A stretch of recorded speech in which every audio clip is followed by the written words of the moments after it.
Gentiles amigos, el trajín electoral, y perdónenme por favor la expresión tan coloquial, y la tragedia que debió evitarse en la línea 12 del metro, han opacado un tanto cuanto a otro tema que es fundamental, el del registro de los usuarios de los teléfonos móviles. Es un tema importante, trascendente. Por ello, lo abordaremos en los próximos minutos con el licenciado en Derecho por la Universidad Nacional Autónoma de México, Roberto Tapia Castillo. El licenciado Tapia da clases tanto en la Facultad de Derecho cuanto en la Facultad de Contaduría y Administración de la UNAM. Es un verdadero placer. Qué gusto, licenciado Tapia, ¿cómo está? Bien, buenas tardes. Muchas gracias por invitarme, licenciado Jorge Santa Cruz. También un saludo a la maestra Laurita que nos debe de estar viendo desde su casa y a nuestro gentil auditorio. Buenas tardes. Así es. No, al contrario, en efecto, la doctora en Administración Pública, Laura Flores Reyes, directora general de Scriptamanent. Licenciado Tapia, en abril se llevó a cabo una reforma a la Ley Federal de Telecomunicaciones y Radiodifusión y comenzó a hablarse de que los usuarios de los teléfonos celulares teníamos que registrarnos. ¿En qué consistió en realidad esta reforma?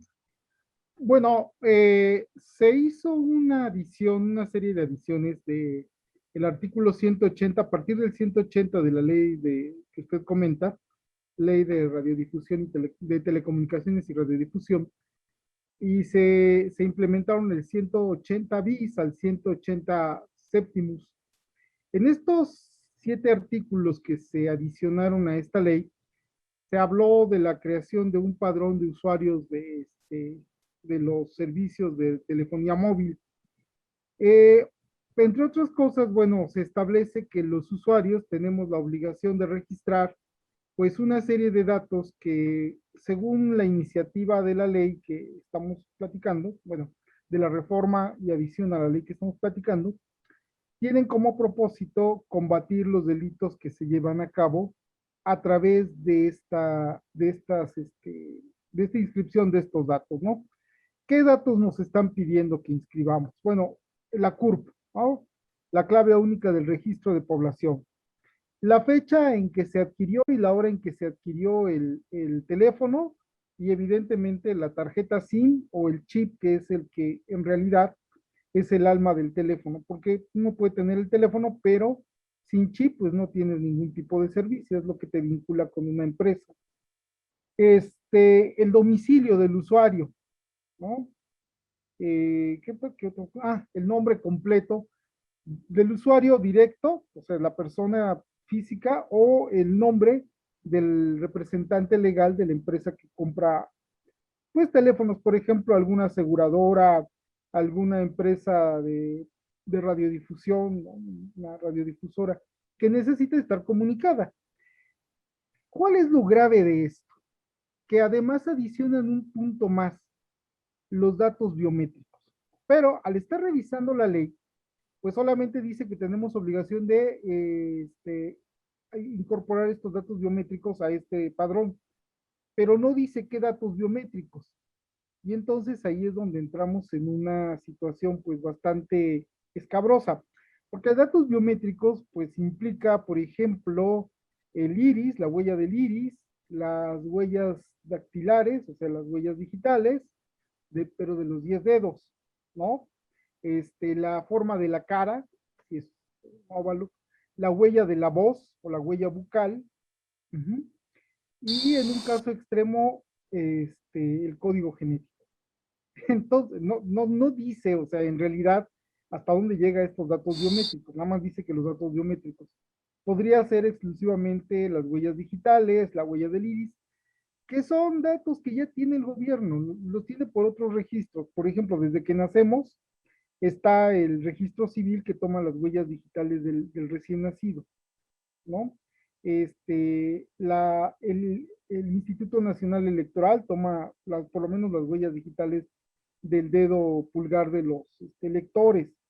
El Registro Federal de Electores, al momento de tramitar la firma electrónica avanzada, pues toma todos estos datos, o sea, tomamos la marimba y ponemos los 10 dedos.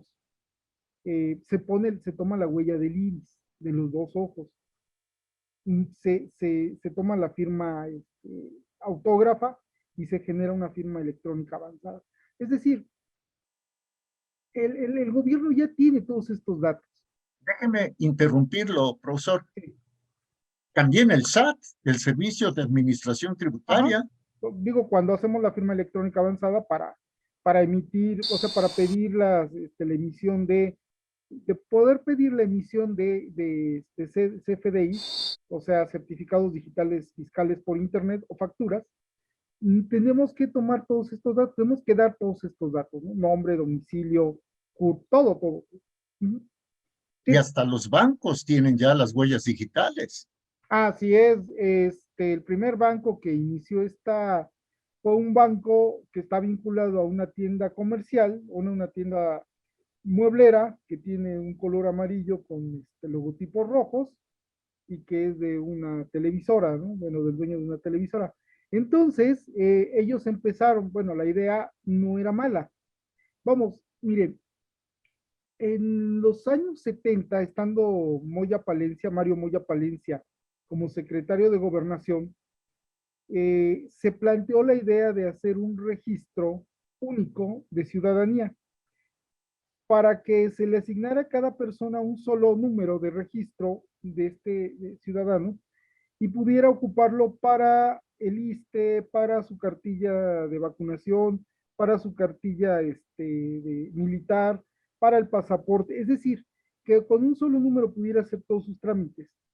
La idea que tenían en esa época era que a partir de ese registro se podían tomar datos demográficos para poder establecer una planeación democrática en cuanto al crecimiento del país, ¿no? Por nacimientos, por nupcialidad, por morbilidad, por mortandad, todo esto que en términos generales iba a ser recabado a través no solo del censo, sino también del registro civil, se suponía que iba a permitir tener un avance en cuanto a la planeación democrática del país. No era malo, o sea, la idea no era mala. Tener la posibilidad de saber cuántos somos, cuántos vamos a saber, cuántos empleos, todo eso está bien. El problema es que con la incorporación de los datos biométricos a un registro que necesariamente va a tener que ser llevado por el Estado, pero que va a ser recabado por las empresas privadas, nos ponemos en una situación en la que lejos de, de abolirse o de prevenirse los delitos, quizá seamos víctimas de nuevos delitos. ¿Qué pasa si perdemos el celular? ¿A quién van a ser responsables del mal uso de un celular? Porque sabemos que todo el tiempo están robando celulares en los transporte público. Entonces, ¿quién va a ser el responsable? Pues, según hemos escuchado, los responsables no van a ser los rateros, No, sino es el la dueño persona titular que dio de alta el teléfono o el usuario o la empresa. Sí, así es. ¿Y habrá alguna forma de defendernos de esta arbitrariedad? ¿Hay formas o ya no hay marcha atrás? Sí existen, bueno, el Instituto Federal, el IFT, inició hace unos días una, un, una controversia de inconstitucionalidad en contra precisamente de la aplicación de esta norma jurídica.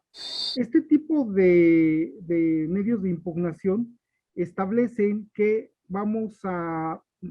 solamente se pueden impugnar a través de la Suprema Corte y solamente lo pueden hacer las autoridades competentes. Llámese el Congreso de la Unión, la Cámara de Diputados, la Cámara de Senadores, los organismos autónomos, ¿no? Como el IFT, por ejemplo, y en ellos lo que se plantea es que hay una controversia entre la Constitución y la ley que está regulando esa materia. En este caso, sí existen violaciones a la Ley Federal de Telecomunicaciones y Radiodifusión, porque esta ley lo que está haciendo es ir más allá de lo que dicen los artículos 6, 7 y 16 de la Constitución, perdón.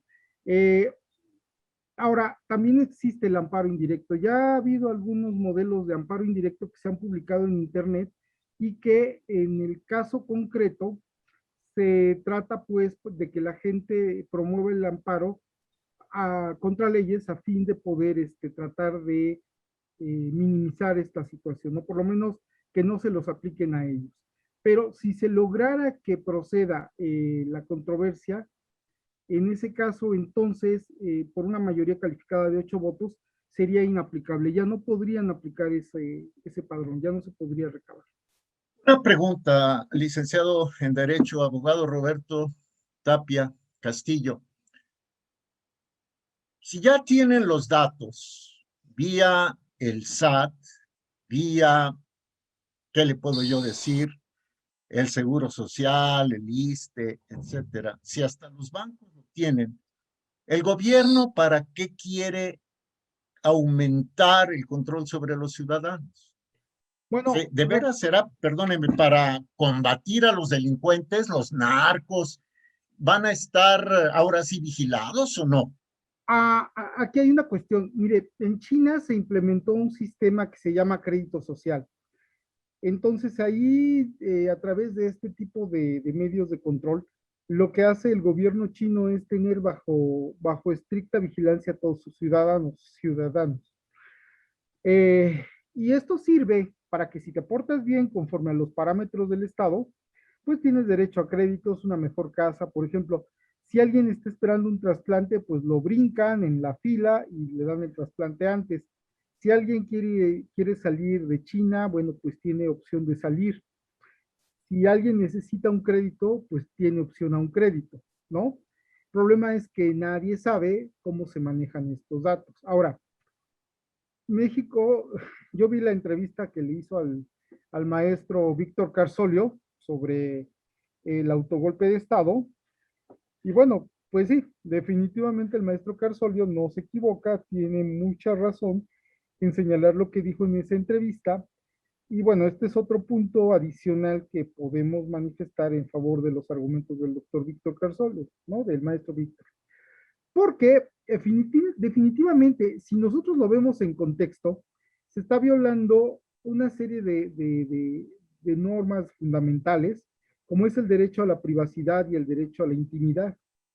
Entonces, estos derechos dentro de lo que es el artículo 16 se llaman ARCO, ¿no? Acceso, rectificación, oposición, todo este tipo de cosas que tiene derecho la persona respecto de sus datos. Ahora, el artículo sexto habla de que se puede, de que existen dos tipos de clasificaciones de información que están en poder del Estado. Una es los datos reservados que tienen que ver con seguridad nacional, seguridad pública, seguridad bancaria, que también aquí entra en este tipo de cuestiones, ¿no? Pero otra también son los datos confidenciales, y aquí es lo más sensible, porque además los datos confidenciales no tienen tiempo para ser prescriptibles, o sea, pueden durar toda la vida si uno no quiere revelarlos. Y sin embargo, se están poniendo en manos de empresas que pueden ser vulnerables.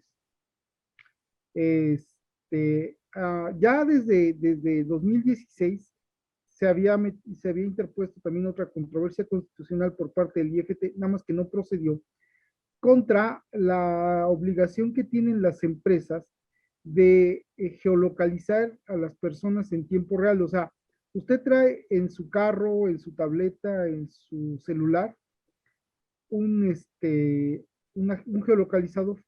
Entonces, el Estado lo geolocaliza en cualquier momento. En el instante que él quiera, lo geolocaliza, lo ubica donde está. Y además, por 2 años, si no me recuerdo, se tienen que guardar toda la información que usted genere. Dicen ellos que nada más es los contactos, pero nada nos dice que en realidad no guarden mensajes de voz, datos, texto, imágenes, video. ¿no? Todo lo que implica la multimedia. Y ahora con esto, bueno, pues, o sea, somos, evidentemente sí podemos ser carne del crimen organizado de manera, este, de una mayor manera, ¿no? Porque al final de cuentas puede haber robo de identidad, puede haber suplantación, puede haber delitos que se cometan con un celular que uno tuvo y que desechó. Porque además dice la ley que uno puede dar de baja el SIM, o sea, uno puede darse de baja y decir, no, yo ya no lo tengo, pero durante 6 meses no desaparece la vinculación que existe entre la persona y ese SIM. Entonces seguimos estando vinculados, si alguien lo usa de manera indebida, como a mí una vez me extorsionaron y resulta que el teléfono era de una señora que no tenía nada que ver, que hacía mucho tiempo que se lo habían robado, entonces que acusó a la señora de extorsión. Qué barbaridad. Eso del crédito social que están usando en China, ya Sí. lo, es, ya lo está ensayando la jefa de gobierno de la Ciudad de México con lo de las multas de tránsito.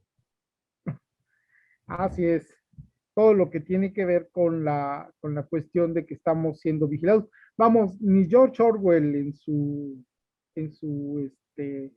novela Cumbre 1984 hubiera podido idear tal cantidad de maquiavelismo, ¿no? De tal magnitud de maquiavelismo para el espionaje.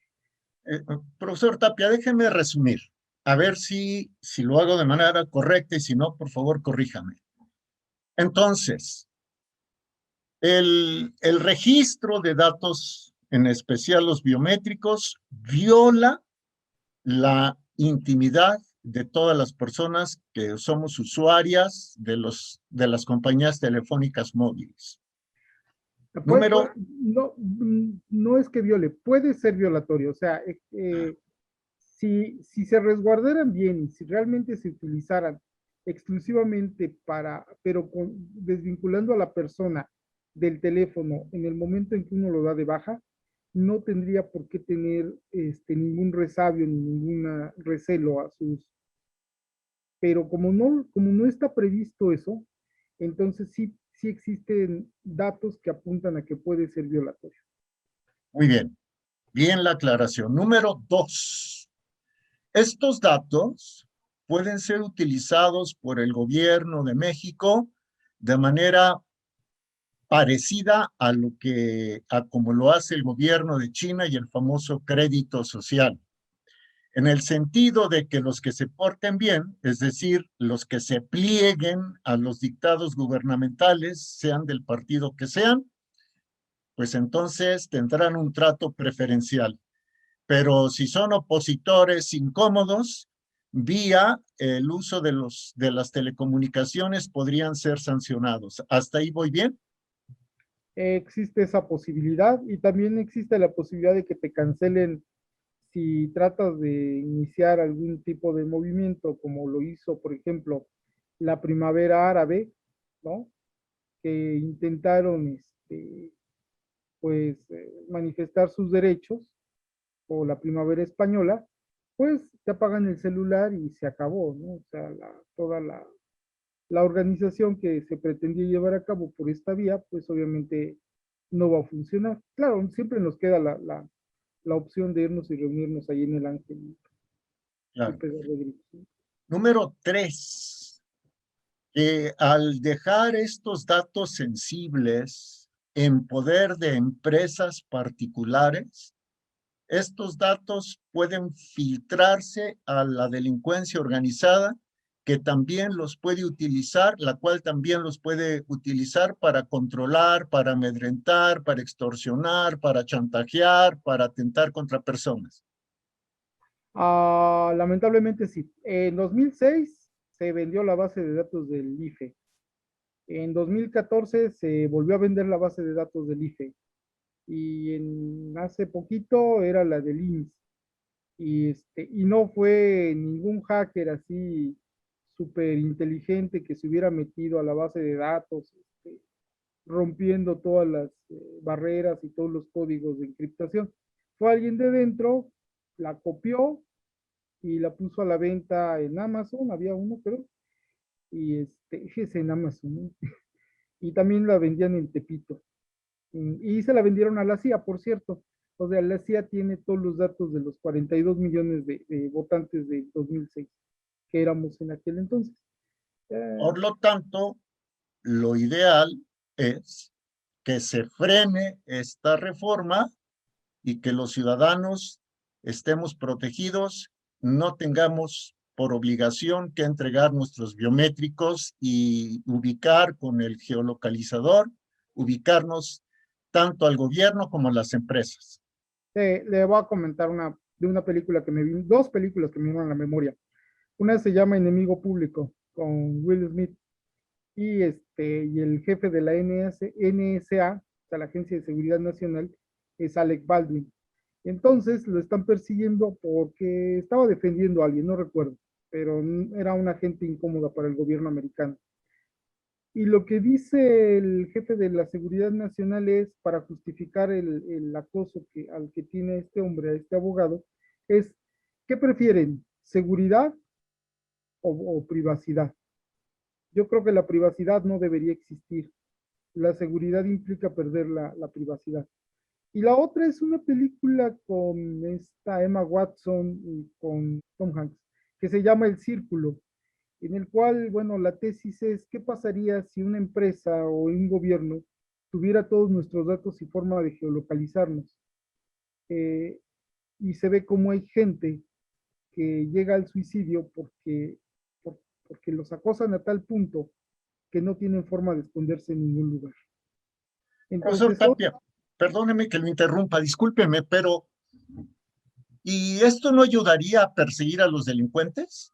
sí, sí, por supuesto que sí, siempre y cuando se use para eso, siempre y cuando las personas sean desvinculadas de su teléfono, cuando obviamente nosotros también tenemos que hacer nuestra parte, dar de baja el teléfono, denunciar, ya no quedarnos callados, ir al Ministerio Público, denunciar, y que una vez que tengamos este documento y que acreditemos que nosotros perdimos, nos robaron o se destruyó el teléfono, pues ya nadie nos moleste, ¿no?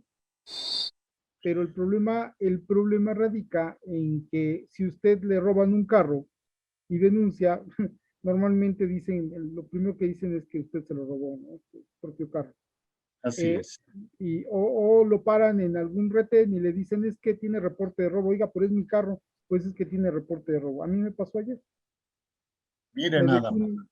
sí, me detuvieron en un retén y alegaban que mi carro tenía reporte de robo, ¿no? Tuve que, afortunadamente traía todo en orden. La tarjeta no viene actualizada, no está vigente, pero está pagado el refrendo y todo. No lo he podido tramitar por lo del COVID. Sí. Pero si en una cosa tan sencilla como eso tienes problemas, no quiero pensar qué van a hacer con esos datos, que implican incluso la huella, que puede ser la huella genética, ¿no? Qué Es escalofriante. cosa. Escalofriante. Y además esto es una tendencia global, ni siquiera es de México, esto ya viene de tiempo atrás y a Ajá, nivel sí. Es un futuro planetario. distópico, ¿sí? Bueno, es un presente distópico más que futuro, porque ya está aquí. Así es. Licenciado Roberto Tapia Castillo, abogado, profesor de la UNAM en las facultades de Derecho y Contaduría y Administración. Muchísimas gracias por este espacio para Scripta Manent y Periodismo sin Compromisos. Y apárense, o sea, de verdad busquen los amparos y ampárense, porque no hay de otro. No hay de otra. Y esperemos que el Poder Judicial recupere un poco de independencia. Profesor, gracias. Hasta luego. Hasta luego.